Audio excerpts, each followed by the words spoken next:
اے کملی میں لپٹنے والے، رات کو قیام کیا کرو مگر تھوڑی سی رات، یعنی نصف رات یا اس سے کچھ کم قیام کرو یا کچھ زیادہ،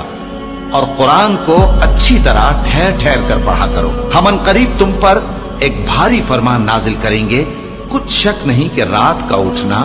نفس کو سخت پامال کرتا ہے، اور اس وقت ذکر بھی خوب درست ہوتا ہے۔ دن کے وقت تو تمہیں اور بہت سے شغل ہوتے ہیں، تو اپنے پروردگار کے نام کا ذکر کرو اور ہر طرف سے بے تعلق ہو کر اسی کی طرف متوجہ ہو جاؤ۔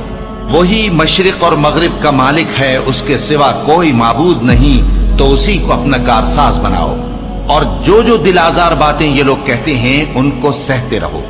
اور خوبصورتی سے ان سے کنارہ کش رہو، اور مجھے ان جھٹلانے والوں سے جو دولت مند ہیں سمجھ لینے دو، اور ان کو تھوڑی سی مہلت دے دو۔ کچھ شک نہیں کہ ہمارے پاس بیڑی